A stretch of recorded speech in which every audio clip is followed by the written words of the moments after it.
Hello again, and welcome to Super Deluxe Gamescast for Thursday, August 13th. If you're not aware, SDGC meets right here every Thursday night at 9 p.m. Eastern Standard Time, where we discuss the latest gaming headlines and the politics of both games and the industry. If you've been along for the ride so far, welcome home. And if not, thank you for joining us tonight. Feel free to stick around.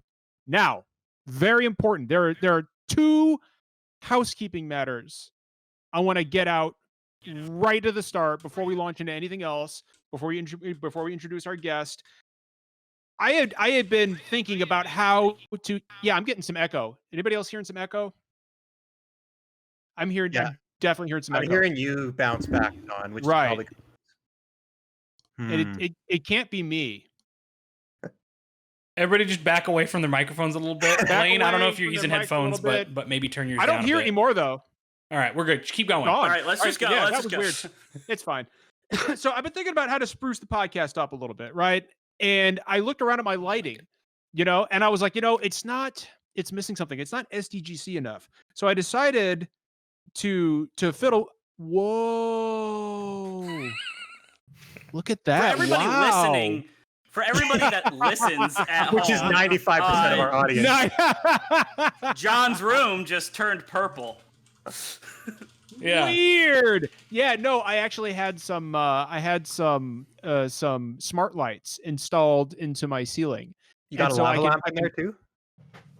I do actually. Yeah, I use it to get groovy whenever I want to get groovy. That's a fancy way to say you installed mood lighting. I know, right? But I also, before we start, I wanted to give two shout outs. One, to my buddy Nintendo, who's in chat right now. Old Don. Don is having, just like the rest of us, he's having a rough time over there. We're all kind of having a big sad. Don, just wanted to let you know that we're all with you, bud, and we love you. And you're a good friend, not just of me, but of the podcast. And just wanted to make sure that you don't forget that. And the other shout out I wanted to give was to my son, who is actually watching the podcast right now, as he always does. He lives with his mother. And just wanted to let you know, bud, that I love you and I miss you, and I am very much looking forward to hanging out with you tomorrow when you come visit. So, see you tomorrow, bud. Don't repeat any of the words you hear. Don't repeat any of the words you hear. Real quick before we launch into stuff. Wankle rotary engine. Oh no, Blaine, swear away. Swear away. It's fine. Too late. Before we move on, I also have a quick shout out to John's son. We apologize and we hope the best for you. Hey, I'm a good dad. I'm a great dad. You are, but he's still your son. So we got a lot to talk about tonight. Let's do some introductions. Of course, I'm John. For those listening, we got Derek tonight. Derek, what's up? Our producer. Hey, what's going on, everybody? I'm doing good. I have obviously shaved my head in a panic, it's Britney bitch moment. And that's all that's happened with my day. Right off the heels of saying, I'm so looking forward to having my hair back. Can't wait. It's going to be great. Fucked it up, John. Fucked it right up. And let's who else we got? We got one of our social media team, Jeff. Jeff is here. Hello, Jeff. Hello, I do still have my hair, and my hairdresser is on mat leave until like a year from now. So we'll see how long this goes. And we have the other half of our social media team. Finn. Hey. Hi, Finn. By the way, if you've ever rolled your eyes at one of our tweets lately, you're welcome. It's definitely Finn. Finn, you're incredible. I can absolutely always tell when Finn is tweeting. Also, I at Nolan Nerdcast, Derby City Derek, Mr. Negative, just for the people that are listening and don't know what voice. Oh, right. Yeah. We should do that. We don't introduce ourselves, so we have to get used to this. We realize that 200 episodes in, we don't have to and I just want a real quick shout out to Reb. Who is still in the podcast DM, and the other day she was like, "Hey, some very, very gentle advice from somebody who watches the show. You should really introduce yourselves." And I was like, "It only took us 4 years and 200 episodes, but I think that's a fantastic idea." Yeah. So thank you, Reb, and thank you for whoever suggested that. To Reb. Every single one of us just started cracking up when she was like, that was little note. So yeah, I'm Justin, by the Twitter way. is usually this is Justin talking. Yeah. And we have a guest tonight.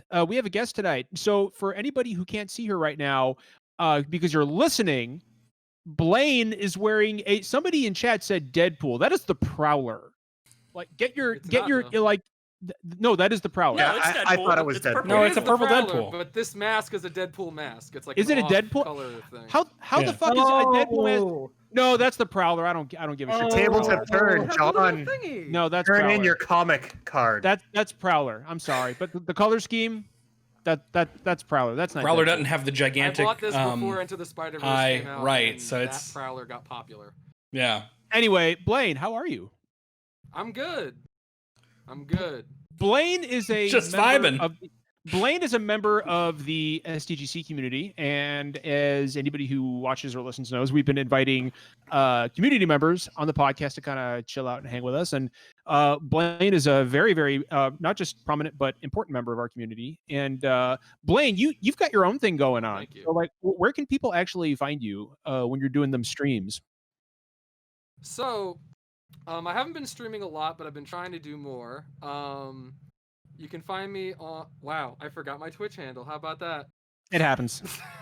It happens. This is the Blaine Clutch, right? Yeah, thank you. No, because I used to go by something else, and now it's like, oh, I gotta remember that. Blaine Clutch on Twitch. I'm gonna be doing I did a charity stream to raise money for a bail situation a little while ago. As a promise to us raising money in that, I have to do a It's Over When It's Over Pathologic 2 stream on PS4. So that will be happening at some point. Yes. I can't quit and I can't save Scum.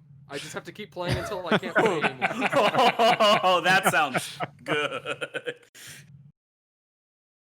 All right, so yeah, but Blaine, we are very happy that you were able to join us this week because you're great. You're just great. I'm happy to be here. I've been looking forward to this. And we've been looking forward to having you on. And speaking of the podcast and like, boy, there is just a metric shit ton of stuff to talk about for once. So Derek actually had this nice and parsed out as to how we're going to go about this. So and we're going to see how that goes. Right. Like, this is SDGC, of course. So, yeah. anything is possible.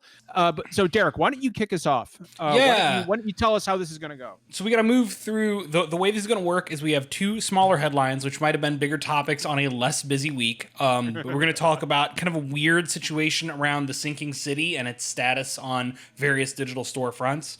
After that, we're going to move on very quickly to, Control and some choices that the team has made regarding whether or not next-gen owners will be able to get a free upgrade to like the PS5 or Xbox One, or not Xbox One, Xbox Series. I already hate these names version. And then we've got three fairly big topics we've got to burn through. There's been a lot of Xbox Series X and Microsoft and Halo related news that we want to go over. There is some big moves that Epic Games is making in regards to what are you talking about? The mobile phone platform owners. And then there is a major name who departed, Capcom, that has some pretty wide-reaching implications for the future of their games output. So I want to start with these. I want to start with these smaller headlines. And Blaine actually brought the situation with the sinking city to us. So Blaine, I want to kick this over to you if you don't mind starting. What is up with sinking city? Like, so hit me. I remember Zach actually got me into the game. Well, he didn't get me into it. I was interested in it. He did the after hours and, really kind of dissected it. And that's what got me to kind of want to really jump into it. I put it down for like 5-6 months or whatever. And I'm like, oh, let me jump back into that. I never beat it, and I have a bunch of games I got to beat. I go, oh, let me buy the DLC, because I'm actually enjoying this game. And I go on the PSN network, and I can't find the DLC. I go, oh, well, let me just go to the store page. Wait, but it's not letting... Wait. So then I look, and there's no store page. It's just gone. So completely delisted from PSN. Yes. Just PSN? It just came out like a year ago? Yeah, it hasn't been out long. When did it come out? Like end of 2018? Here's where me and Blaine were talking some, because we found out it's a little weirder than just that. Yeah, basically, Derek was at work, and I was just sending him all these links of like, this just gets wilder and wilder. So, I look up like, did the game get delisted? And what I find is an article from like September of 2019 saying that Focus Home Interactive was apparently attempting to. I don't have any of these links on hand. Also, I'm sorry. Otherwise, I'd link them in chat. But Focus Home Interactive is apparently trying to welch on a rights deal that they made with the developer Frogwares, which was, after a certain amount of time, it reverts back to you. And this was not on the Sinking City. This was on the Sherlock Holmes games that they made. I do remember that with the Sherlock Holmes game. Yeah, I remember that. Yeah. Yeah. So I'm thinking, did that have like a domino effect or something? I don't find anything else like that having to do with it. However, I start looking online. It's on the Xbox storefront, not the Windows storefront on Microsoft, but Xbox. I go to their Twitter to see maybe they've talked about it, and there is a tweet, but all it says is that the developer's saying, we know it's been taken off of multiple sources, and we're working to rectify that. And I'm like, okay, so I send that to Derek. I send it to Derek, and all of a sudden I see the date, June 27th, 2020, which means that this has been, like, I don't know how long that this has not been on PSN. At least that long, though. Put back on, at least that long, if not longer. And they haven't said anything else. However, they did announce that it was put on Origin, EA Origin for PC, and it's available to purchase on their website and at some fucking website that I don't remember. It's one of those like CD keys, some Green Man Gaming, but not. But is it still on Nintendo Online? It's on Nintendo Online. Yes, it's on Nintendo it has been delisted. Yeah, because I think the Switch port just came out recently. I'm just looking into it as well. I was curious about the PC situation, and yeah, it's pulled from Steam, Epic's Game Store, and GOG.com. Yes, but you can still buy it from the developer's website and the Humble Store, and on Origin. Why? And again, and on Xbox and eShop, but not on PSN. That's really weird. Why is this? Like, do we have any theories as to why this might be? I mean, the closest me is. and Derek have been trying to figure this out for like 5 days. Yeah, no fucking answer. The closest I can find is that, I mean, like I said, there's this idea that maybe that it's being delisted as part of this rights ownership battle between Focus Home and Frogwares, but that doesn't explain why it was taken off of some platforms and not others. Why was it taken off some PC platforms and not others? Right? It's on Origin, but not on Epic Games where it launched. Like, not on Steam. Like, none, and Origin games are even on Steam. And this one's not. It's very weird. But yeah, I mean, the situation's been ongoing for, a couple weeks now. And yeah, unfortunately, we kind of came to attention to it only about a week ago. So I don't know if maybe it got delisted. You got someone in chat saying that last I heard, Focus removed it and Frog is putting it back. I haven't seen like if it maybe got delisted from some storefronts earlier than we caught attention to it, and then it started coming back. But it's just so weird. That's what I'm theorizing. Because like I could see it being pulled from everything except maybe their website, and then like they made the deal with Origin. But like the fact that it's on like every console but PSN. And it's on like weird random fucking things on PC, but not any of like the major storefront. Like Derek, if you already mentioned this, I'm sorry. No, it's good. That for a minute, but like I thought maybe it was like an EA exclusivity thing for the PC, but then they wouldn't let them sell it on their website, so that can't be it. Yeah, or it wouldn't affect PSN if that was the case. Like it's just weird, and I don't have a clue what could be going on. It's just buck wild, y'all. It's buck wild. Yeah. So apparently, and sorry if you guys covered this or already knew about this. Just doing some more reading. Apparently, there was other games that got pulled as a like you said, it was like a dispute where the rights reverted to Frogwares. Some of the games that were pulled, like years past or last year, something have started coming back earlier in 2020. So maybe Sinking City, but yeah, But it appears that Sinking City only got delisted recently. So, since they only made a recent post about it. If I remember correctly. Pulled from Steam about 2 months ago, it looks like. Yeah. That is just That is bizarre. And honestly, I'm surprised that we haven't seen any of the major outlets cover that. Like, it's not a huge game, but it made some waves when it came out. I mean, it's like, well, I was just about to say, like, it's not like it set the world on fire per se, but at the same time, like, there's a definite market for Lovecraft mythology. And like, it's a weird enough situation to where I feel like somebody should have picked up on it. It's just people may have, but it just may not have blown up. I mean, admittedly, we're talking about Frogware games are never exactly the front of conversation. So, and it's, especially if this was happening at a time when people were really obsessively waiting and looking for like E3 announcements and replacement E3 streams and things like that, I can see it maybe passing under a lot of people's radars, even if pieces got published. I mean, it could very well be what happened to us. So, I don't know. It's just wild, y'all. So I guess we're gonna pay attention to what keeps happening with that. Yeah, let's see. Yeah, let's see what happens. Yeah, sure. It'll be interesting to read pieces about what happened when this is all over with, I think. What do we got next on the docket, Derek? So next, and I'm wondering if one of y'all, whoever of y'all wants to start off discussion on this. I'll take this one. Yeah. Justin, if you just want to go ahead and take it then, man. So the other day, Remedy and 505, the publisher for Control, announced that there is an Ultimate Edition of Control coming. It is $40 and comes with the game and all the Season Pass content and expansions. It comes out on Steam August 27th, and it comes out on consoles September 10th. Now, normally, that's fine. Control, awesome game. Especially the second DLC is very exciting for a lot of people. However, there is a caveat.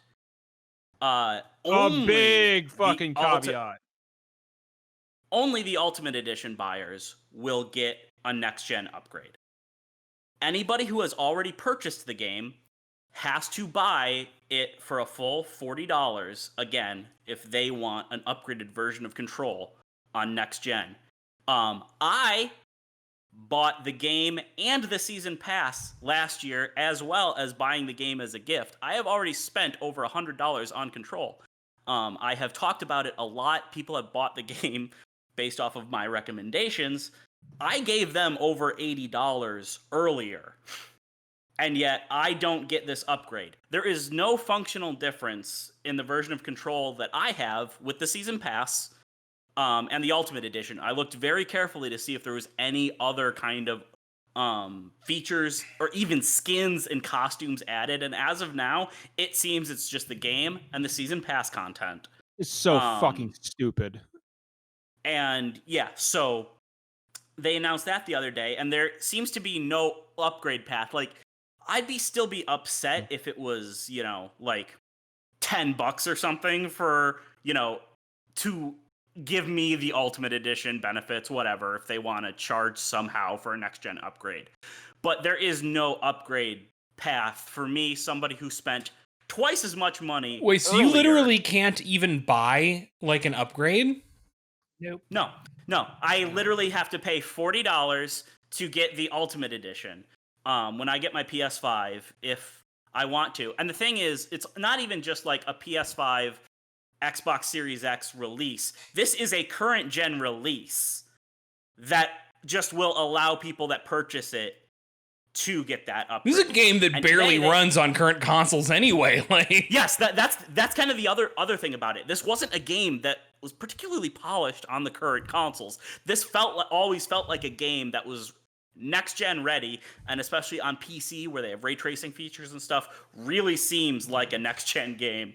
And it was one of the things I was most excited to play when I got my new console. Because you guys know I love this game. This was my game of the year last year. I'm still super excited for this AWE expansion. And also, the other thing that sucks, it was just last week when there was the big announcement of the release date and the trailer for the AWE expansion, which has a lot of things for Remedy, a lot of Remedy fans, and people were like, hey, I'm going to buy Control. People bought Control last week after that announcement. They don't get the upgrade. So they don't have an option to get the upgrade. And there was also a stream today that was debuting the first gameplay from this DLC. And they actually limited it to only people that had already subscribed for a month to the Remedy Twitch channel could comment, so that people wouldn't be spamming them with angry comments about this. So here's my problem with all this, right? Aside from the fact that this is just a scummy practice to begin with, right? I was afraid that we were going to start seeing stuff like this moving into next gen. And as distasteful and gross as we all think this is, I guarantee you, we are going to, one, it's going to sell. And two, because it's going to sell, we are going to see it's Control. It's probably not going to sell that well. Well, I know, but here's the thing. Think about how many launch games we're going to have for these new consoles. I mean, launch games are, there's usually one gem and the rest are just okay. That's the launch cycle for each one of these generations, right? So why wouldn't you upgrade to something that you know you like, that you know is going to run good, and it gives you something really cool and nice to play on your shiny new console? It will sell. I guarantee you it's going to sell. And fair. you are going to see other publishers latch onto this shit. I guarantee it. And it is so unbelievably anti-consumer that it's difficult to fucking breathe. I think what's frustrating for me is that it's being offered for one version of the game and not for others. Like, there's gonna be a fucking lot of games that came out in the last year or two that are not gonna offer upgrades, and I think that's what most of us were expecting before the first games offered upgrades. It just feels really shitty that, like, if I had bought Control a year ago on PS4 instead of on PC, like, to find out that some people will get to upgrade and I will not. Like, I can't even drop $10-20 whatever, for like that digital upgrade key. Blows my mind. I Blaine, don't you had something to say. What's up? Yeah, go ahead, Blaine. Yeah. I mean, to kind of bounce off what all of y'all have just said, like, number one, Justin and I, we have been very vocal about this in the Discord and on Twitter. We're going to buy this. It's going to happen. At some point, we're going to, because we love that game to fucking pieces. Right. On top of that, like John was saying, as far as, like, it's you want something familiar to bounce off of. Not just that, Remedy has already said and laid the groundwork that this has been something they've been planning for, I mean, okay, if you've seen any of me and Justin's theories, it could be over a decade. It could be anywhere between that and at least 8 years. It can't be less than that. Yeah. And the fact that we could get Alan Wake 2, an actual sequel, in PS5 and Xbox Series X. We could get a Control 2, or they've said that they want to do something in the same universe that's not Control, if I remember correctly. Correct? Maybe Alt or Delete. Right. Oh my God. Yeah. they have a big publishing deal with Epic for their next title, and they have confirmed that title will be in this kind of connected universe that they started setting up with Control. Right. So like, imagine, you get hyped up on all that, and then now it's just this situation of like, but hey, fuck you if you don't buy the best version. And I could even, I'll just say this right now, like, because I know there's going to be people, because I've said how, like, I thought if people were overreacting to Mortal Kombat 11 when they did the whole Aftermath thing for less money. And I still stand by that, because I think you basically said this already, Justin, but like, if this was just an issue of an ultimate collector's edition that has all the content for $30-40, I don't think people would be pissed as much as they are. It's the fact that, like, or even if you had made a PS5 version like a year from now, like you said, exactly, hey, so, exactly, that would make more sense. That wouldn't get people pissed, because at least it's a version. Yeah, you could literally just call it the no. You could literally just call it. I mean, games do this all the time. Call it the Control Game of the Year Edition or Control Ultimate Edition. Mm-hmm. Release it on next gen console. It is the Ultimate Edition, but like, yeah, it is the Ultimate. But release it on next gen as its own game. Because I think this would all be a non-controversy if, like Justin and Blaine mentioned, there was an upgrade path. like a next gen upgrade pass, like it would still rub the wrong way because we live in a world of like smart delivery now and backwards compatibility, and it feels like a cash grab. But a $10 like upgrade for existing users is still more palatable than asking to shell out a full $40. Jeff. I will say I still have a problem with that idea, though, the idea of paying for that upgrade. I mean, you're right that it is more palatable, but I think that's more. Oh, I'm sorry, Jeff. You go on. No, that's all right. You're really not gonna like. Actually, a lot of people aren't gonna like what I'm gonna say. Spicy. Let's do it. I've got a very different perspective on this. It's not a one rule applies to all. My feeling is, and I don't have a lot of money, so it's not like I'm rich and I can afford all this stuff. But if I buy a DVD, I'm not owed a Blu-ray when a Blu-ray eventually comes out. And all this stuff, someone has to work on these things, and they take time, they take resources, especially for a smaller studio like Remedy. I'm going to give them a little more leeway than I am with like something like Ubisoft. But I know there's been precedent set, but I don't have a problem with the theory of always paying.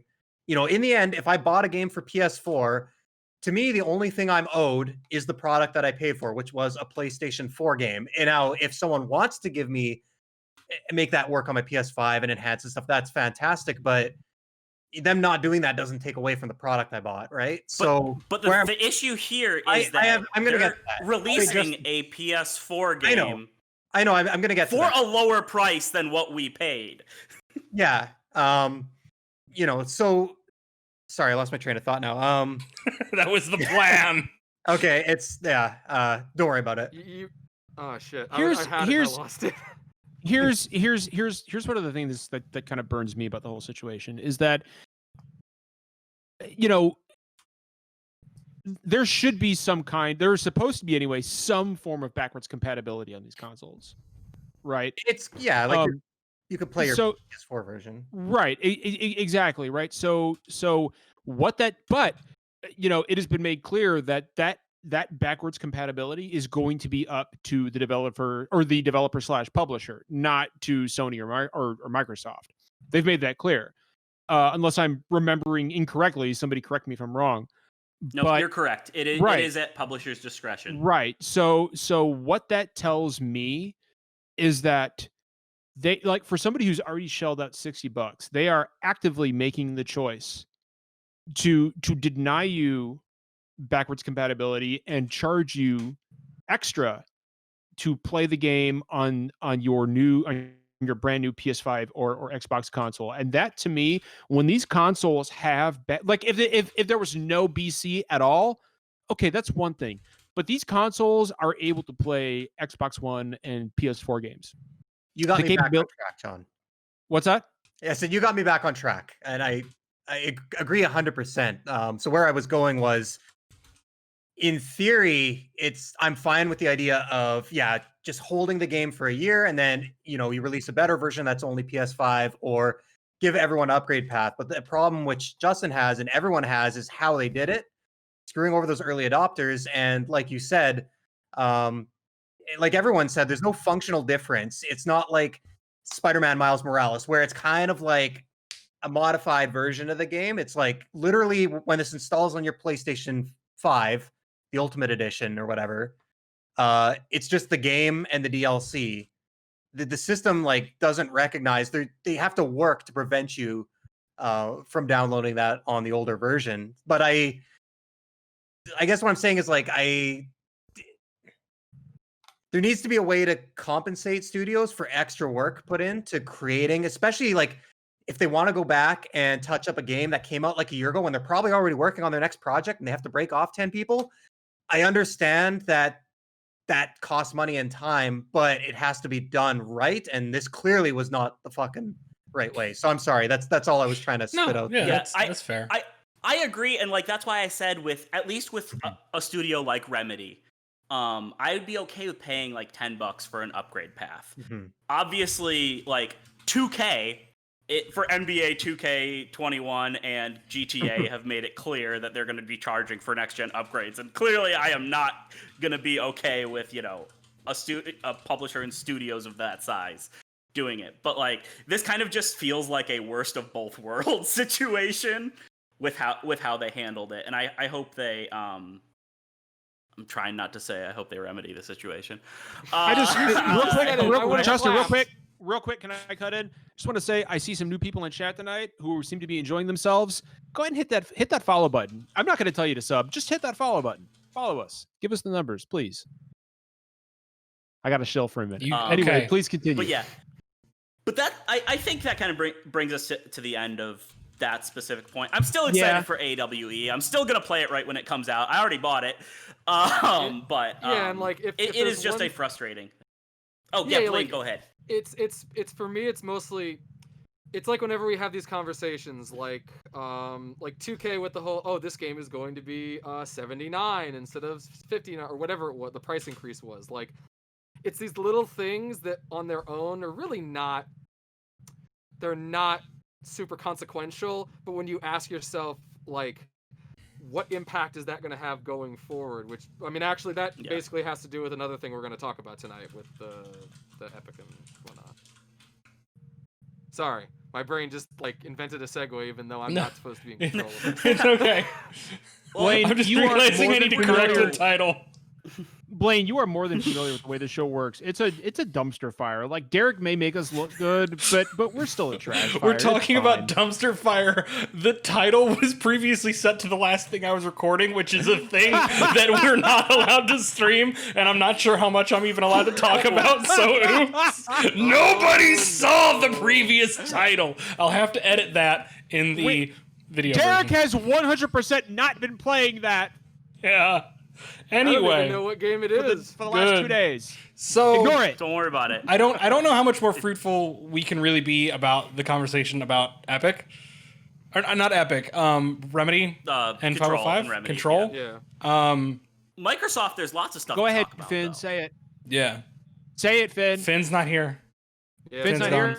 Okay, well then I'll fill in. I'll fill in for Finn. Boy, it sure would be nice if there was a remedy for the situation. I think that pin was already made. Said it, John. That's why Justin is Finn 2. I already You know said what? it. Fuck. Why do I fucking bother? I don't know, John. Why do you? Question. I log on every fucking day. Okay, like why do I even fucking bother? Why? Look, Just go. What's the next? For the record, Justin, Microsoft. you had the opportunity and you didn't take it, and I will roast you for that till the end of this call. Microsoft, I'm sorry. Okay, fair. Yeah. Fair. Let's talk about Microsoft and Xbox. Yeah, there have been multiple sort of announcements and sort of leaks about Microsoft and the Xbox, the next generation Xbox platforms, and their lead launch title, Halo Infinite. Who wants to take lead on this one?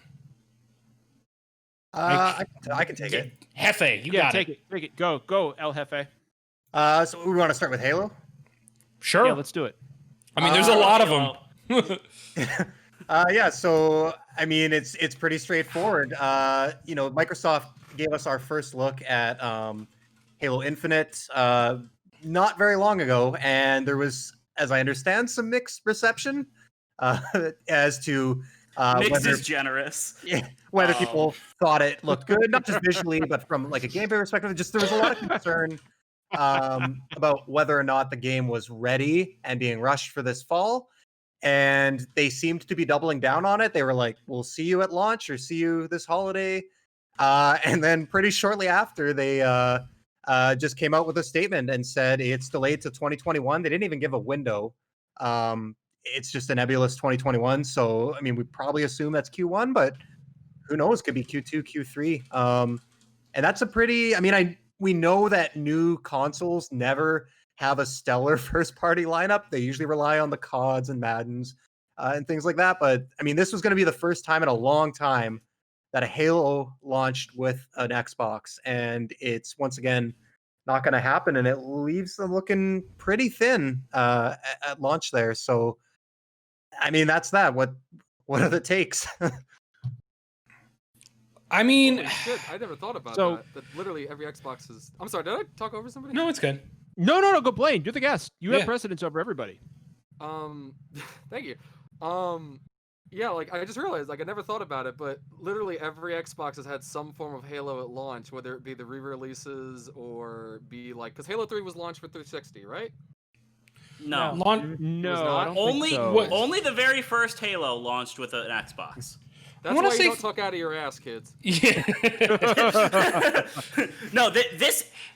I think you misunderstood. This is the first time since the original Xbox that there was supposed to be a Halo coming with the launch of a new Xbox console. I have to be completely honest here. My favorite thing about this whole situation was a straight up 100% serious, no bullshit question that was posed to somebody on Twitter. I think it was, I can't remember who they were asking, but they were like, do you think they delayed it because of Craig?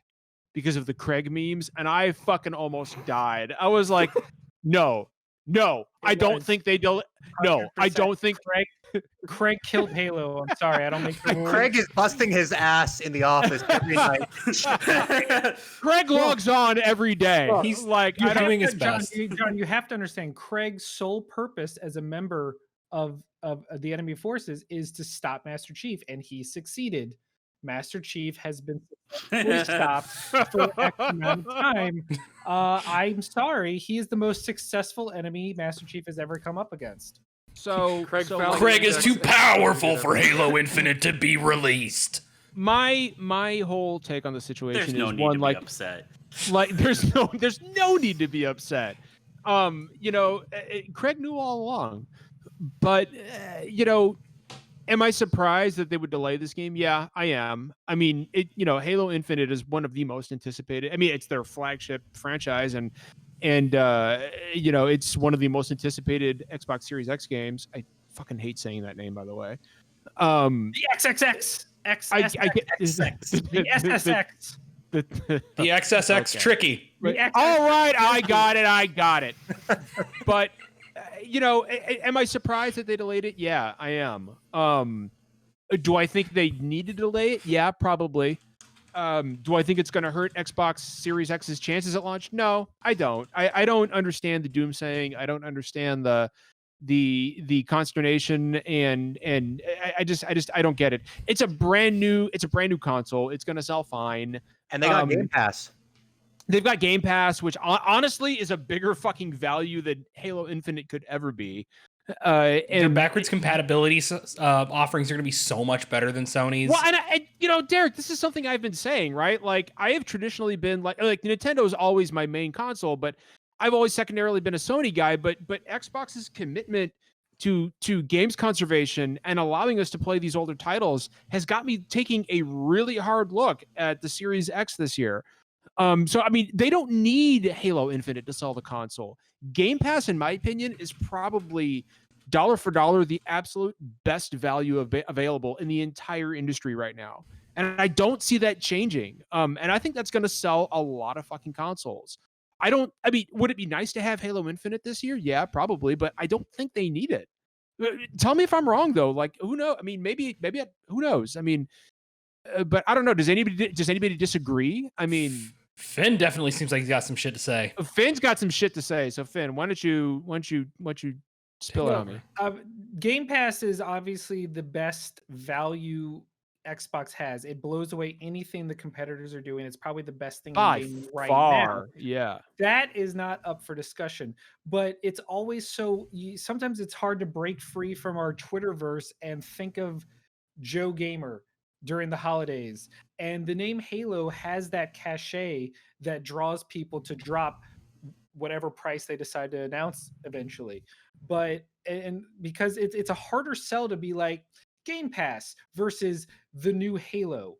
And I'm just trying to think, and you can see it in their marketing already. Microsoft has done a 180 pivot on all of their marketing, because from the announcement of Project Scorpio, no, not Scorpio, Project Scarlet or whatever the XXX was, has always been, this is the most powerful system where you'll play the best games and they'll look better and they'll run better, and we are where you will find the true next gen experiences. And now with Halo pushed back and none of their other first party offerings in any remote window close to that, Go look at their marketing now. It's all about backwards compatibility. It's all about Game Pass. Their tagline is no longer that they're the most powerful and the best console. It's you can play 4 generations of. They're pushing the legacy. I think that's far more important too. I think that's far more important. To people like us, yes, but and that's where their marketing is going to be most important, because mom and dad and grandma buying something for little Timmy and little Jane, it'll be more important for them to you just have to push like right out of the box. You don't have to spend an extra $60 for your monthly subscription. Your kids now have thousands of games at their fingertips, and that marketing is now, so we're going to see those two at play. What's more powerful for a next gen console for the early adopters? Is it going to be the back catalog, or is it going to be the new experiences? And it'll be interesting to see how it plays out, because both companies are now embarking on very different marketing strategies, and we'll see how it goes, because I want Xbox to succeed, because as we've seen, anytime one console dominates the other, it forces the other to adopt in ways that they never would have otherwise. So Justin, I know you got your hand up real quick. Derek, my big takeaway from everything Finn just said is, can we change somebody's name in here to Joe Gamer? I don't care who it is, but can we change it somebody? It can't be me. I've literally never played a video game in my life. That's fine, but somebody needs to be Joe Gamer. No, John Q Gamer. John Q Gamer? John Q Gamer? I don't care which one it is. They're both great. Justin, you had your hand up. Yeah. So I kind of see it from a different angle. Like, so I want to eventually get. We'll talk about the Series S in a minute, but I think I'm probably going to eventually grab that to be like a Game Pass and Halo box. Like, it's just, especially in a year where finances are going to be really, really tight for a lot of people, even among people that play a lot of games. It's a really hard sell to kind of sell your console as another mid-gen upgrade almost, instead of, hey, we've got a new Spider-Man game. Like, it's very hard for me to get excited about, a new console that isn't offering anything new that can only be done on it. It's kind of the thing that bummed me out about, when Microsoft said, they're focusing on cross-gen games for a while, even from their first party. Like, the exciting thing about a new generation is, new stuff is going to be made that couldn't be done before. And the investment in, and, the platform holders are the ones that invest in this new technology and this new research and stuff. And Microsoft is just like, yeah, we made the most powerful console ever, and then we're not going to do that. And it's a bummer. So, like, Game Pass is a great deal, but is it exciting enough to warrant $500 for a console? And I don't think it is for me. That's exactly what I do commend them though for delaying Halo Infinite, because that game clearly needed it. And I thought it was this game's coming out when this console comes out, come hell or high water. And I think it's much more important for that game to be good. Especially after the Master Chief Collection. Yes, and I think it's it's going to be making a big statement about the games coming from Microsoft Game Studios in the future. Because I think if that game came out and it was bad, lacking content, buggy, any of those things, I think people would have lost a lot of faith in Microsoft's ability to manage all these studios that they just purchased. So I do really commend them for delaying Halo Infinite. It makes the marketing hard, and I'm sure the console is going to sell out because hardcore will buy every console that's available on shelves holiday seasons. We know that. We've seen it before.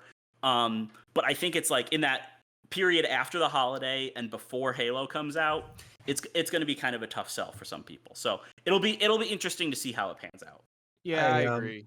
I don't have much to add on Halo Infinite, but I just want to say I think Justin and Finn hit the nail on the head with the Series X. Like there's now such a gap between the marketing and the product, where the marketing has all been like, you've never seen anything this powerful, like you've never seen games look like this, and to pivot to now enjoy playing your game that came out 7 years ago. Mass Effect, like, you know, via backwards compatibility. Like, it's going to look better, but to ask people to drop, I mean, the system's going to be $800 in Canada. I'm not dropping $800 to play. I mean, I love Alan Wake. I'm not dropping that much to play that at 4K. But the flip side to this is that we're kind of at the point now where Microsoft puts out consoles because they have to put out a box for people to play their games on. But they aren't as concerned about the unit sales of those as they were maybe 10 or 15 years ago because Game Pass. So, yep. You know, if someone with a computer doesn't buy a Series X, but they sub to Game Pass, then they're going to call that a win. So, I mean, can I kind of transition to the next Microsoft topic with that? Because I think it's kind of interrelated. Yeah. So there was a leak, a leak that has been corroborated by multiple sources. Multiple people got a hold of some brand new controllers for the Xbox Series X. And that wasn't the only console that it was listed compatibility for. There was also the Xbox Series S.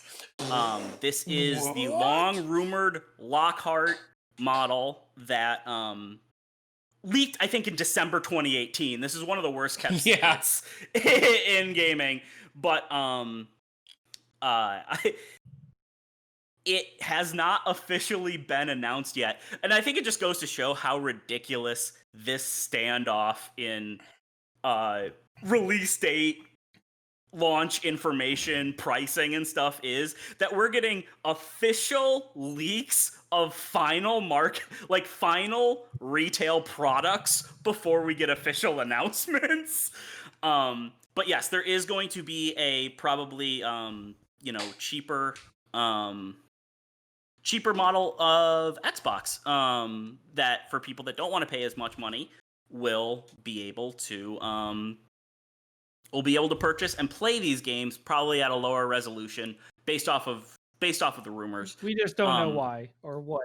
Yeah, to me this is enticing because I like PlayStation as my primary, specifically because I get wrist pain, and the DualShock is like the one controller that doesn't give me wrist pain. I'm also a big fan of Sony's first party, and I like to have my library as unified as possible.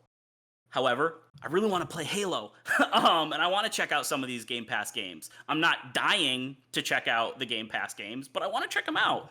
So, like, this is kind of a cool secondary option that I'd like to get down the line.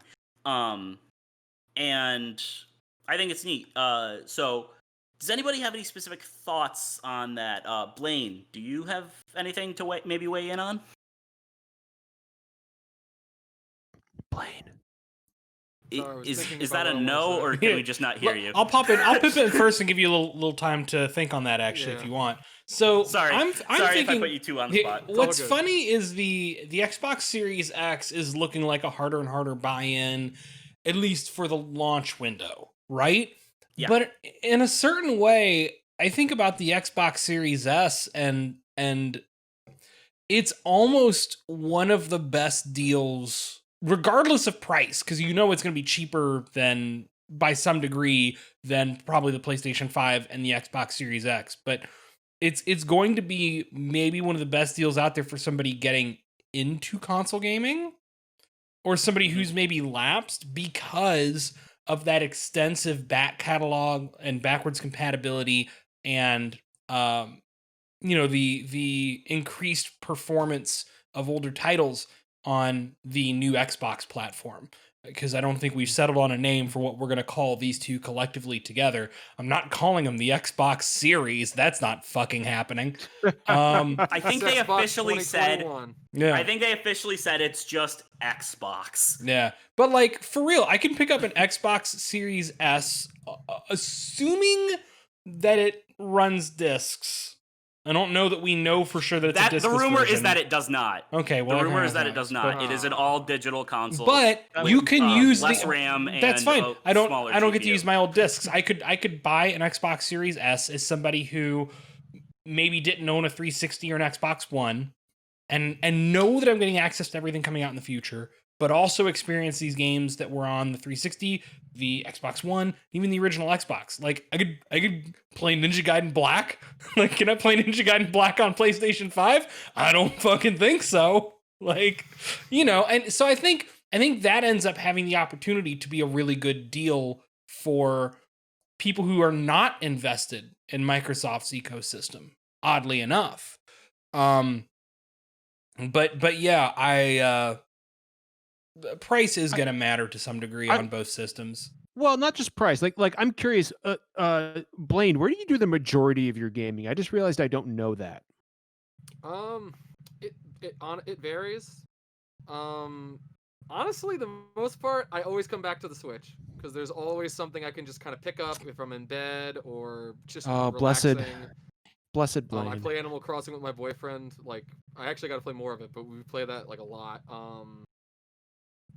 Yeah, like it's just the easiest, simplest thing. Otherwise, I used to be. I mean, for the longest time, I was into PS4, but the Xbox with the Game Pass, with backwards everything. I have a Generation 1 Xbox One that I bought from a coworker, and that is probably the best investment in video games that I've made in like the last 8 years. That and the Switch, probably. So is something like an Xbox Series S something that entices you? Like I don't know. What are your thoughts on this whole thing? Like not to put you on the spot, but I want to rope you into this. Put me on the spot as much as you want. That's why I'm here. All right, you're on the fucking spot, Blaine. All right, there we go. It is actually kind of hot in here, but it's difficult. I'm in a difficult position because on one hand, I know I'm getting an Xbox this next generation. It's gonna happen because based on again like the Game Pass, commitment to backwards compatibility, the majority of people having access to it, and the fact that there are affordable versions no matter what. I mean, we know that there's going to be a more affordable version of the PS5, but we don't yet know, is it going to be like one is $5.99, one is $2.99, or is it one is $5.99, one is $4.99, or $5.50, you know? But with the Xbox, the biggest conflict I have is that if those rumors are true, and there is not a middle of it has a disk drive, but it's also cheaper, I'm going to have to go with the higher end because I don't know if it's just because I have an addiction to physical media somewhere right now. Peter is just losing his mind. Woo! But physical media. I love you, Peter. but no, like I need physical media and I need to be able to play it. And again, also the fact that like I bought a PS4 collector's edition, and then because that burnt out, it was the Uncharted 4 one. It burnt out, and I got a free upgrade essentially to PS4 Pro. Even with that, seeing that difference, anybody who knows me knows I'm not freaking out about frame rates. I come into the fucking chat and I'm just like, what do you mean this is like better at 120? I don't see a difference. And then people like Justin get mad at me. I love you, Justin. But frame rate doesn't matter. People like Justin. I love Justin. But yeah, like even though that difference doesn't quite make a difference to me, it's hard not to think, why not just get the more powerful device if I know it's going to have all that anyway? And I know that I already have, like, I've already benefited so much of things that I know are not going to change when I have a lot of gray areas for PS5. I hope that didn't, like, go off the beaten path too far. Oh, you good? Get back on the path, Blaine. Jesus. So far, you're not my dad. Wait, no, yes, you are. He's everyone's Blaine, dad. Yeah, I'm everyone's dad. What are you talking about? I'm like, fucking, like, until Maddie left the show, like Maddie was like 23 and I'm 40 now, so like Maddie literally could have been my son if I'd had a son at like 17 or something. So yeah, I'm everyone's dad, Blaine. I'm everyone's father. Damn it, now I feel old. So we've got about 30 minutes left, and we need to dive into our biggest topic tonight. Yeah, I get the feeling Capcom ain't happening tonight. That might have to get saved for next week. That's okay. Sorry, Ono. Like we got other stuff. Oh, maybe some pre-recorded stuff on that. No, we can just fold it in next week. Now That's people in chat are talking about my age, and I'm all sad. We're gonna right. need to update the Epic Game situation next week anyway too. So like, I can already tell that's gonna be a couple of shows of updates, but so yeah. Who wants to kick off our our main course tonight. No one minds. I'd love to start off. Please, Derek. The please. master of ceremonies for our spiciest topic. So, the long and the short of it is that Epic Games wanted to bypass. So, when you buy V-Bucks in Fortnite, traditionally, you're buying it through, on your phone, you're buying it through Google Play, you're buying it through iTunes, and they get a cut of that revenue. If you buy $20 worth of V-Bucks, I think is it still 30 something on the? It's 30%. Yeah, it's 30. I was gonna say it's 30 to something percent. So they get that much of what you spent for V-Bucks. So Epic put in a method within the game for a way for you to basically bypass Apple's store and buy V-Bucks directly from Epic inside their app, which goes against Apple's terms of service. So Apple shut them down. We also found out shortly before going live that the same thing happened with Google Play. Google Play shut them down. No go. You buy your in-game currency through our stores and we get our cut, or nothing.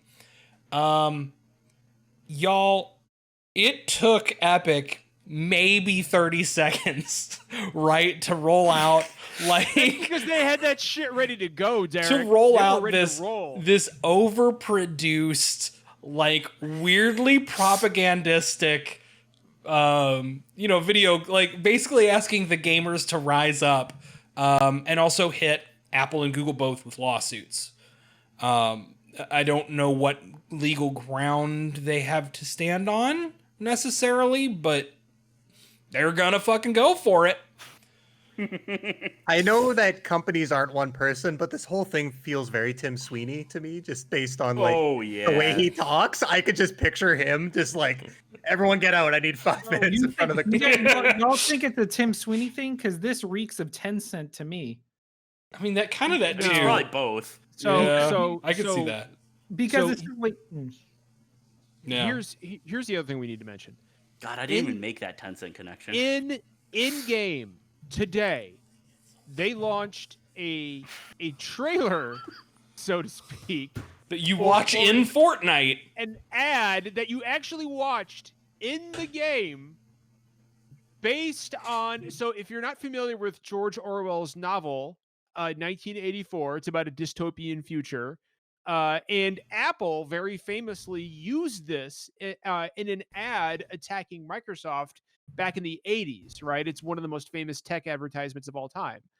So today, they actually created the hashtag Free Fortnite, which is fucking ridiculous to me, because Fortnite is the biggest game in the fucking world.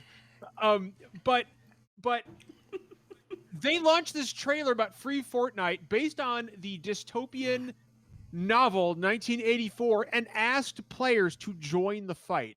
So here's my thing, right? Here's my thing. The majority of Fortnite players are young, are like kids. It's right? a lot. Like, I don't know about majority, but it's a lot of kids. It's a lot, right? My son is 12. He has 650 hours in Fortnite on his Switch. He has no fucking idea what 1984 is. And he actually sent me a message on Discord today. I'll show you guys after we get off. And he says, "Dad, why is Fortnite being weird?" And I was like, "What?" What are you talking about? And he said, "They want me to be a soldier." And I was like, "What the fuck?" And then he said, I was like, "Oh my God, he's talking about the video they made." Like, I have a huge fucking problem with this. Because one, like, it's like beyond the grossness of the situation. Like, who is to say that different companies or political parties will pay for these kind of fucking promotions or advertisements in games like Fortnite? Yeah, like you may laugh at it, but in 2020, as I don't fucking care. Nothing is off the table anymore as far as I'm concerned. And I don't need my son being fed corporate propaganda, being told to join the fight. Dude, anybody who's on the fence, these companies don't give a shit about you. Epic doesn't give a shit about you. Apple doesn't give a shit about you. They want to make money. They are not your friend. Don't join the fight. There is no fight, okay? It's the same shit that Marvel and Sony did over the Spider-Man license in the MCU. It's the exact same fucking thing.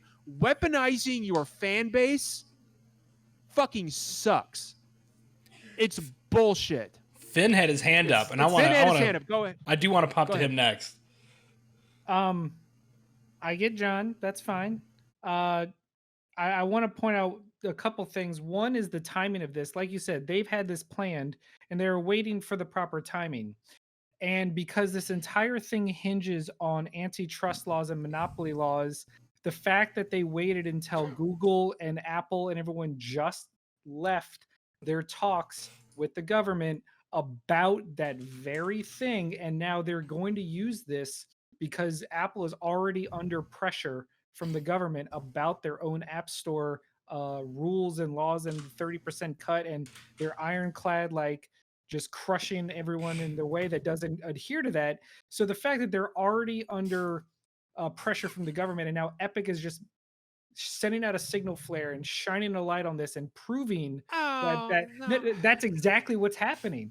And yes, okay, all right, hold on, Finn, hold on. Finn, I understand the argument. I get the argument, but Epic is not the fucking company to be leading this Epic effort, is the only company. It's a 17. It doesn't matter. Cry me a river, Epic. It's a $17 billion company. Like, cry me a fucking river. Stop thinking like a hot take gamer and think of the big picture on this. I'm not thinking Epic like a is hot the take only gamer. one that can go up against Apple and Google and actually hold their own. Okay, name another company that'll do it. Name another Microsoft, Sony, like any other developer. Because Microsoft and Sony are next. That's the end game. If Epic wins, it sets precedent, and then suddenly the cut that they take from all developers across the board goes also, down. Microsoft and Sony have no reason to do this sort of thing with Epic. Like, they are putting literal propaganda in their fucking video game. I'm not saying that's the right path. I'm just saying Epic is the only company that can. Blaine, you're next. But the fact that they are willing to do this tells me that they're not the right company, or they're not. It's garbage. It's bullshit. It's literal. It's literal propaganda being fed to gamers and kids. Most of them young children. Blaine, I love you, Finn. By the way, I'm all right on you. See, I talk about being conflicted and feeling awkward and being in positions before, like, because I essentially. Neither one of you is incorrect in the facts you are saying, and I more so agree with John than I agree with Finn. That's what I'm talking about.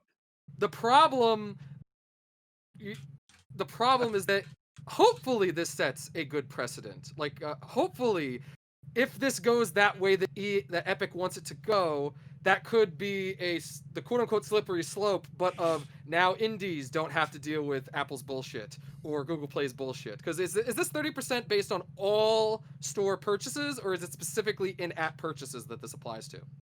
It's a flat 30% of any purchase of anything on the App Store. Okay. Yeah. So then the hope is, I mean, in the most ideal version of this for pro-consumer and pro-small scale is that if Epic wins this, then John Q Gamer, or John Q Developer in this case, who puts their game up on one of these stores now, will get a bigger cut, and it will help them more than it will say help.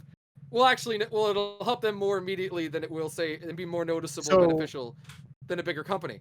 But the problem there is, I don't fucking trust Epic to thank you. That's my fucking problem.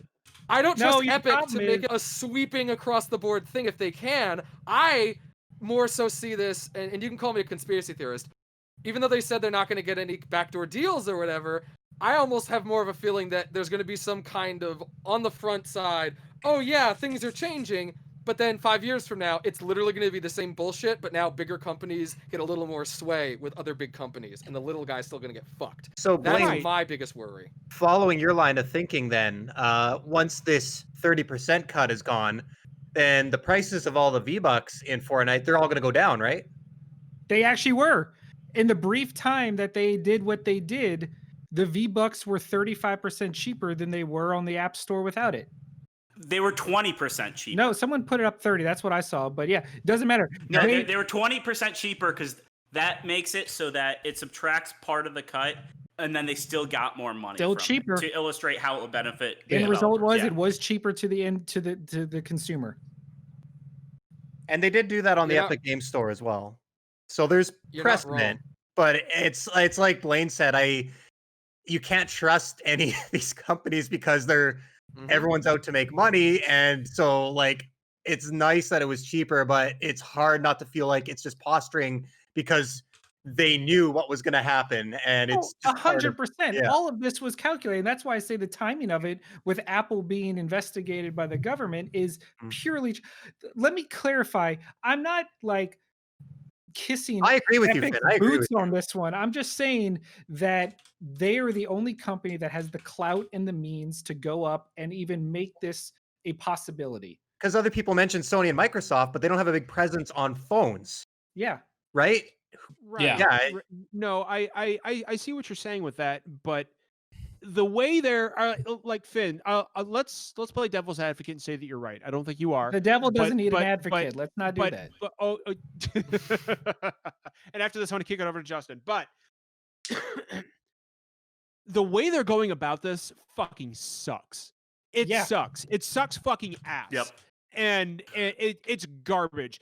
Like, again, like maybe I've got a different perspective on it because I'm a parent, but my wife and I had to talk about this tonight, and asking my son to join the fight, keep your fan base out of this shit. Like, if you're having a corporate spat, leave it in the fucking boardroom. Don't weaponize your fucking fan base. But John, because weaponizing your fan base is how we got crossplay. No, here's the thing. None of these kids have any fucking idea what any of this means. Tomorrow, a bunch of fucking Fortnite players who are 12, 13 are going to be angry at Apple, and they're not even going to know why. John, I agree with you, but this isn't new, and this isn't just Epic doing this. Every company is weaponizing their kid. Like, why do you think fanboys exist? Why do you think all those 12-year-old kids loved their Genesis and hated the other system? Like, this is literally what these companies do, and Epic's doing something different in the game. Like, I get that, but like, before John, But this is different. But this is different than like a Super Nintendo commercial that says, or like a Genesis commercial that says Sega does what Nintendo don't. This is actively like, only because Twitter didn't exist back in the day. Right. Like, this is actively broadcasting into your game to like, hey, this other company is bad. Join the fight. It's like that. It's like the shit from They Live. Like, just fucking consume. Conform. Like, it leaves such a bad taste in my fucking mouth. Hold on. I know Justin had his hand up for a while, so you're right. Justin has. And then we'll kick it back over to Blaine.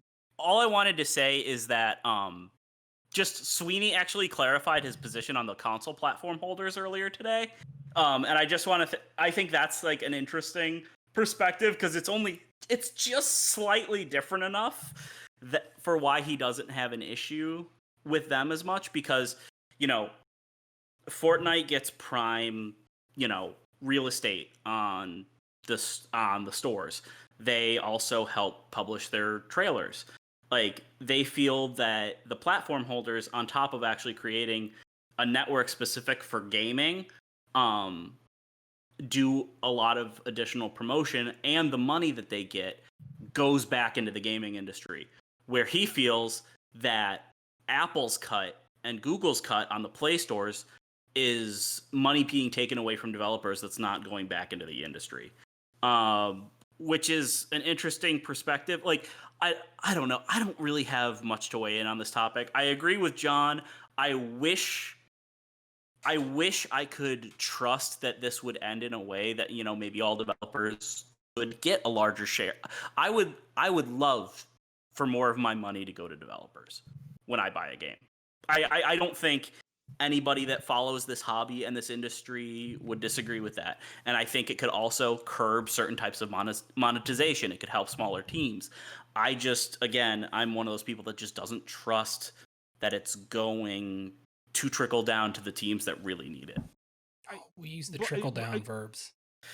I know that. And I hate the way Epic's going about this too. I fully agree with John on. I think we can all how agree they're the handling methods that, are yeah. unsavory, but if the end result is more money to devs and less money to consumers, then cool. Well, hold on. Let's let It's beyond unsavory, though. That's the problem. Like,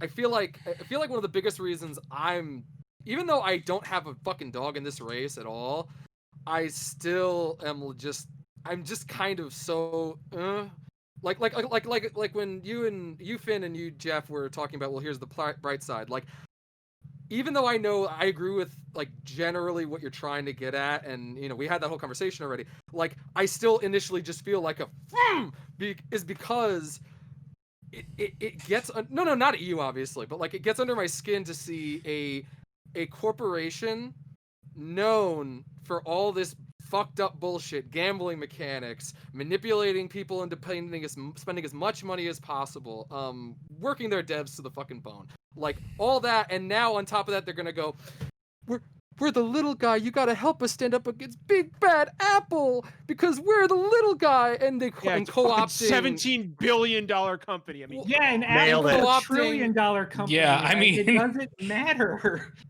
There's I'm also not done yet, though.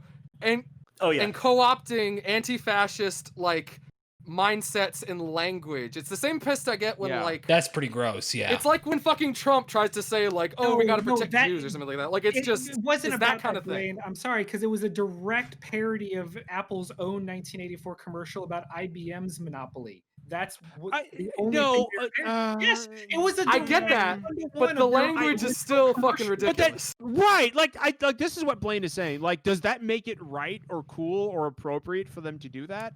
Because I am what makes it even worse for me right now is living in the age of fucking Trump, where we have all this fucking propaganda that this administration is churning out to the public on a daily basis, and now we got to put up with it in fucking Fortnite. Give me a fucking break. Derek, go ahead.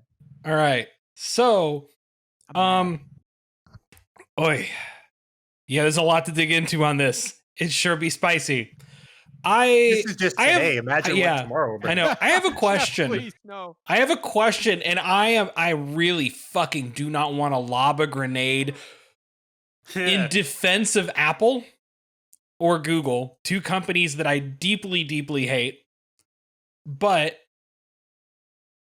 so let's say you give Epic what they want, which is the ability to sell their V-Bucks, their in-game money through their game and circumvent Apple's store. Okay. Apple now has to deal with all of the work and all of the labor in regards to Fortnite being on their platform for $0 of revenue. It's a free fucking game. Mm-hmm. So there's a reason that rule exists in the first place, whether or not, like, where your stance is on the 30% cut, which I think we all, if you ask me, I don't think it's possible to support the 30% cut that is taken out of most storefronts at this point. I think we desperately need that to be scaled back. I think Epic uses 12% on their own storefront, which is much more reasonable to me, everything else aside. But selling your shit through and circumventing the store doesn't actually have anything to do with that. That's just intentionally picking a fight. Like, they knew what would happen and they had pre-prepared. Mm-hmm. And again, I don't even see where they stand on legal grounds, because you kind of have to accept Apple's terms of service to be on their platform. So I don't even think that that the lawsuit actually does anything other than kind of to where Finn's point was, and I think you might be wanting to head to, Finn, that you pick the bad fight in order to get the concessions out of Apple and Google in terms of the cut through their store. Epic is the only company of the big gaming companies that I see being able to do this, because there's just nobody else both as big as Epic and also in a position where they do so much business through the mobile platform holders, right? Nintendo, Sony, Microsoft have no reason to rock that boat to the same degree that Epic does. Anybody else who wants to is not Epic big. And it's $17 billion company is a lot, but $1 trillion company is like Epic is, Epic, I combined two names. Apple's one of the biggest corporate evils in the world. Epic can't even fucking come close to that in terms of evil companies. They're an evil company, but they're the Bad News Bears compared to the Chicago Cubs. That's the same sport, right? I don't know sports, but Sure. but like Close enough. I'll I'm a Chicago Cubs fan. I'll allow it. Yeah. So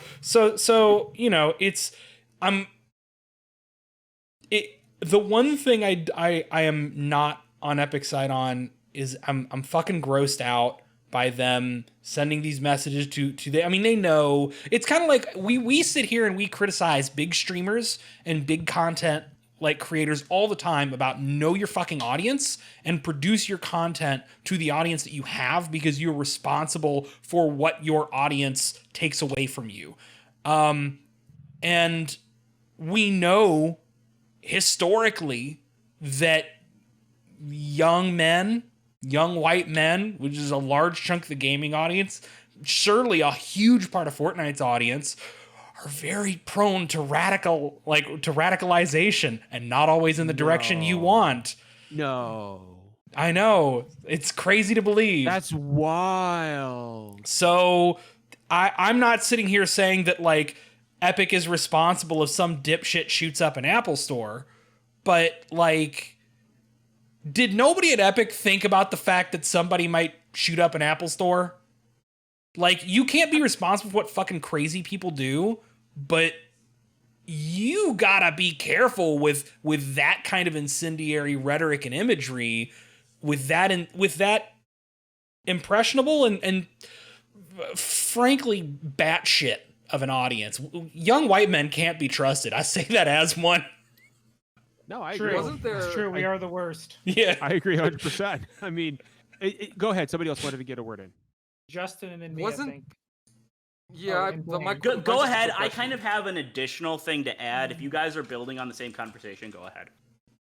I'm just more like, wasn't either a developer or like a Google office or something literally have like an attempted shooting like 3 months ago or 4 months ago? Wasn't this a thing? It was Twitter, wasn't it?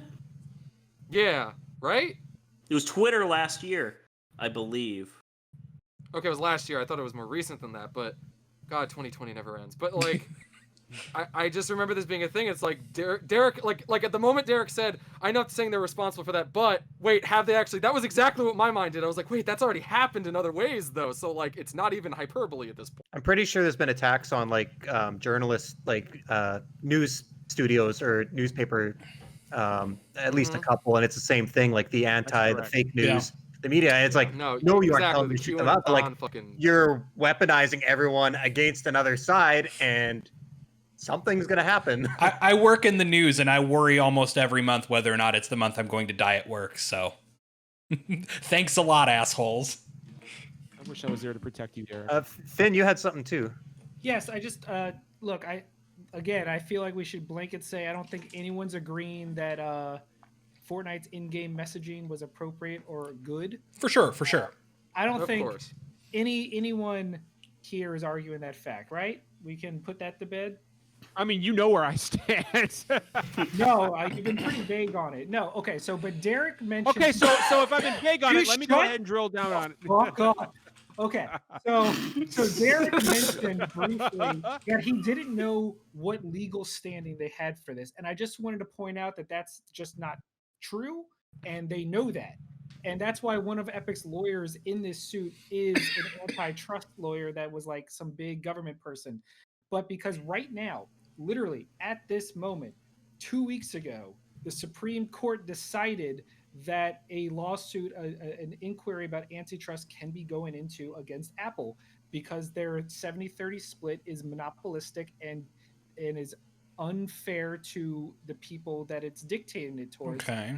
And so that is why between that and the U.S. government, like hearings and what's going on in Europe against Apple, and the threat against if they pull WeChat from Apple, then they lose all the China customers. Apple is under more pressure right now than they have been since the iPhone, I think. And so Epic knew this was the best time to strike because all they're doing is going to highlight what the government is already accusing Apple of. And by doing what they did and having themselves get pulled, it's only going to show, see, we were right. And that's why they did what they did. Their timing was intentional. They knew this was happening. They waited until Apple was already under investigation for this very thing. And we saw it in the 90s with Microsoft. Just because you're the world's biggest company at the time in tech does not make you immune to being broken down for this. Anyway, that's my thoughts on that. Again, I think Busted was next.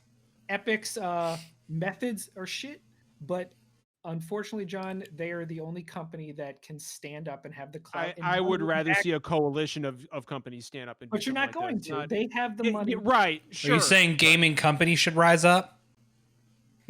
John, are you calling Justin, go ahead and get your thought. Save us. So kind of just a couple extra additional Oh, it's factors. weird. I just saw Derek look at the camera. It's really weird. I don't like it. So I don't like it. Sorry. It was just last week when Apple decided that streaming services like xCloud and Stadia and stuff would not be allowed on their platforms. And people started criticizing that move because there's no way for them to control what happens in those apps. There's no way, it's just streaming from a server. If you purchase something, they don't get a share, but they still have to be able to support it and stuff. So that was a whole thing that started last week. So that's another additional pushback that they're getting from gaming companies recently in regards to the App Store and everything.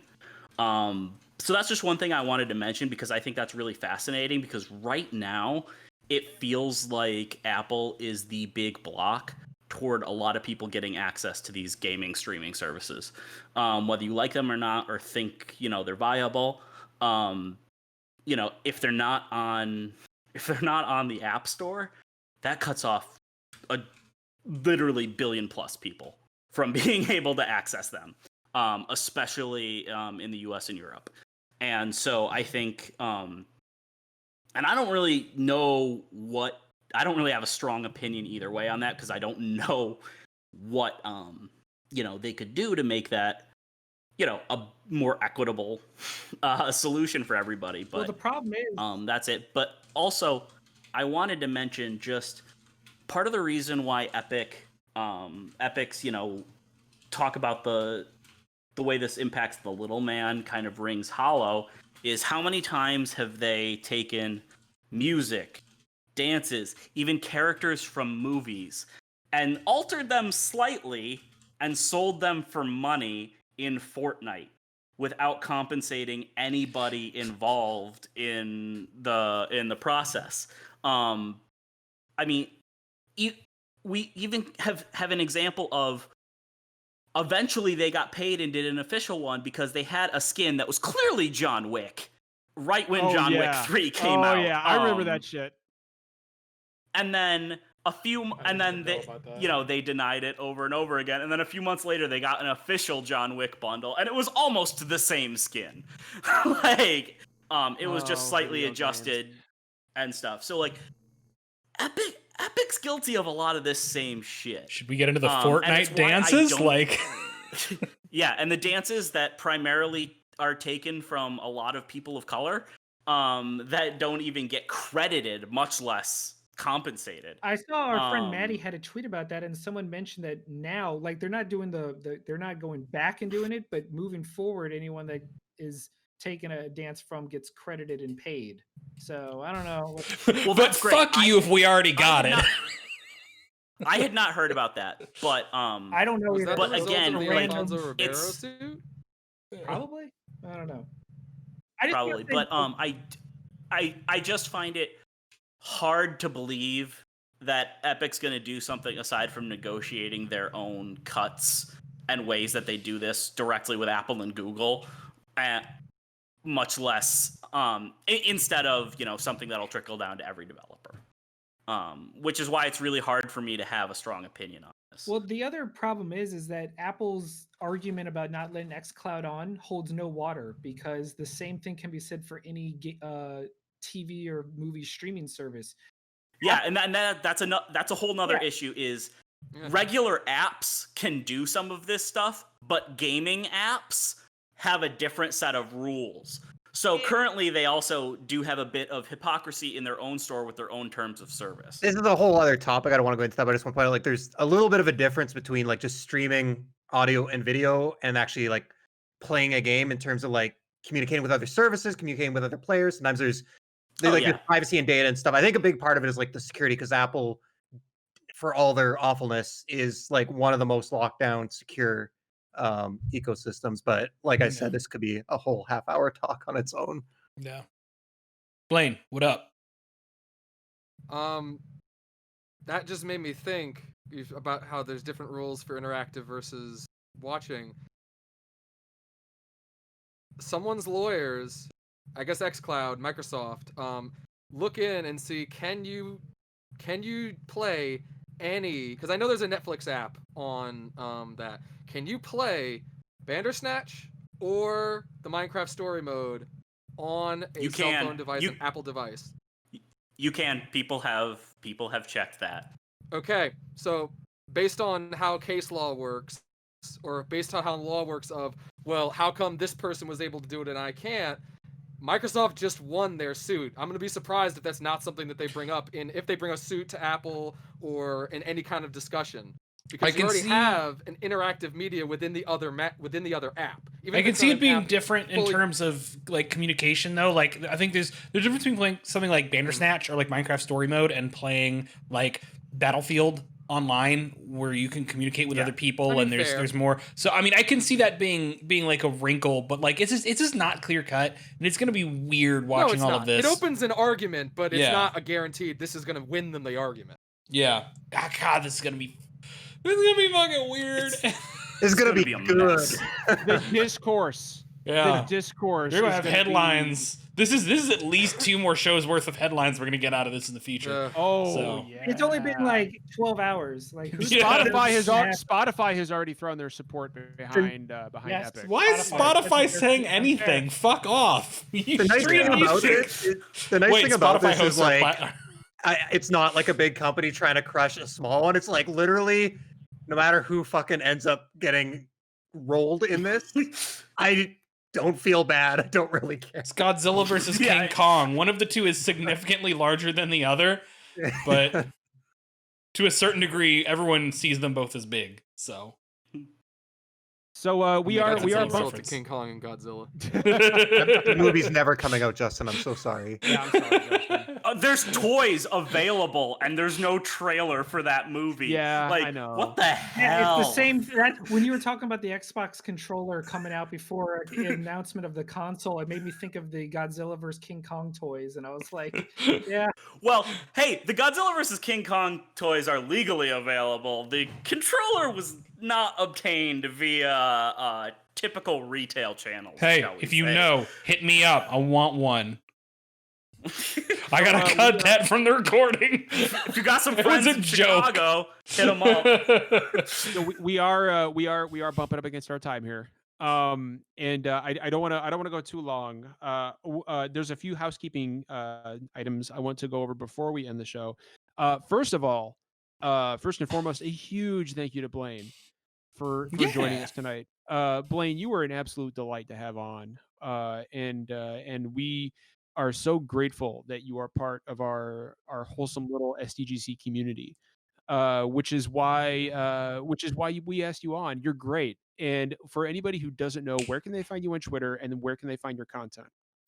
So you can find me on Twitter at Blaine the God Killer Klitschko. Quotes. The @ itself is at Morbid Curiosity, but it's spelled weird because some jackass stole the name in like 2011. It's MORBIDCURIOUSTY.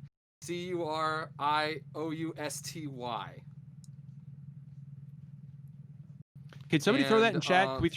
Can we get that in the chat for everybody? I've already forgotten, but I can pull it up on Twitter and I can put it in there. Yeah, pull it up. Pull it up. That's right. I got it. Go ahead, Blaine. And I will be doing more Twitch stuff. It's just a matter of schedule. I mean, I'll be frank. I kind of lost both my jobs, so I have a lot of free time, but I have other things I have to do. So that's schedule. Well, let us know when you start streaming, and maybe we can host you on our channel. Oh, that'd be awesome. Yeah, absolutely. If I could, please. I just wanted to say, like, I've told y'all this in private, but I feel like it's important. I want to share this with. When I first started watching this, I was not in such a good place. I'll be honest, I'm still not in a super good place. None of us really are. But I remember when I first came across Maddie, and I talked to him, and then I met you, John, and then I met pretty much everyone else, like a big fucking bunch of dominoes after that. I honestly, I can't even remember how long it's been. I feel like it's only been a year or less, but, like, not just the 2020 bullshit, but I mean, it feels like I've known you all so much longer than I actually have. This has been, being a part of this community, being a viewer, being a friend of y'all, has just been it has such a positive effect on my life. And just as much as you want to thank me for coming on, honestly, just thank you y'all for helping me in a time where I honestly really needed it. And it just means a lot. That is exactly why we do it. That is exactly why we do it. But really, not just for you, Blaine, but this goes for anybody who watches us. You get all the credit. The strength. I mean, that's a strength that already existed inside of you. So, and that goes for everybody who watches this podcast. It ties into something that I'm going to say here in just a second, actually. Real quick, a quick housekeeping item. This weekend, myself and Brittany, it's Peachia on Twitter, a member of our community. We are going to be recording our thoughts on the Final Fantasy XIV patch 5.3, Reflections in Crystal, the end of the Shadowbringers. Jeff is like, what the fuck, man? Jeff, do you want in? Yes. Bring it. You're not going to bring Jeff in on that? No, I didn't think Jeff had finished it yet. Of course I finished it. Did you finish it? You asked if you could play the final boss with me. I did. You didn't tell me you were the boss, Jeff. The betrayal. I couldn't because I wasn't in a high enough gear level, so I had to grind some duties out, and I did it the next morning. Oh my God, Jeff! Jeff, what the fuck? I told you to tell me. I told you to tell me, Jeff. So I could do it with you. I can't believe. So I could play it with you. So I could be there. We'll take this. We'll settle this offline. Let's take this outside. I can't believe Jeff turned heel, y'all. I guess we know which child Game Dad prefers less. Jesus. No. At any rate, so it looks so. Jeff, Brittany, and myself will be recording. We'll be recording our thoughts. One more housekeeping. Jeff and Justin will also be recording our thoughts on Fall Guys. Oh, I got some content coming after the weekend. Thank you for reminding me about that. Did somebody say Fall Guys? I lost track of days. This is a disaster. This whole podcast. We should probably end this and talk about this stuff amongst ourselves instead of. It could not be more clear that we do not actually coordinate on shit. Nobody's mad at each other. So real quick, before we go, one last piece of housekeeping. I've been doing this podcast for about 4 years now. And our motto, it's funny that this is coming up in chat because our motto for a long time has been, it's not always poetry, we don't always agree, but we always keep it real. That's how I've ended the show. Are you about to change the fucking motto on us? 4 years. I am. Well, I just got it down. Just hold on. It's your mouth. Hold on. I've had a problem with anger issues for my entire life. And I've been thinking about that a lot recently and listening to feedback, not just from the community, but from my friends here. And I think one of my biggest flaws is the fact that I do allow myself to get angry at things that I shouldn't. Even though that anger is coming from a good place, it's not good for me and it's not good for anybody else. And I want this podcast to reflect, like, we can sit here and say it's not always poetry, we don't always agree, and those things are true, but they don't reflect what I think is at the core of this podcast and this community. And so I would like it to be something that I think reflects who we are and encapsulates our entire community. So with that, I will sign off by saying good night, and remember, it costs nothing to be kind. Oh, I like that. Okay. I know you didn't bring this up with the group, but I'm with it. I feel it. We're still gonna sternly talk to you about that, but we're down. Honestly, we don't have to. I think I can remember it. I think I can remember it, so I'll let this one slide. All right, take us off the air. All right, we love you all. Be safe.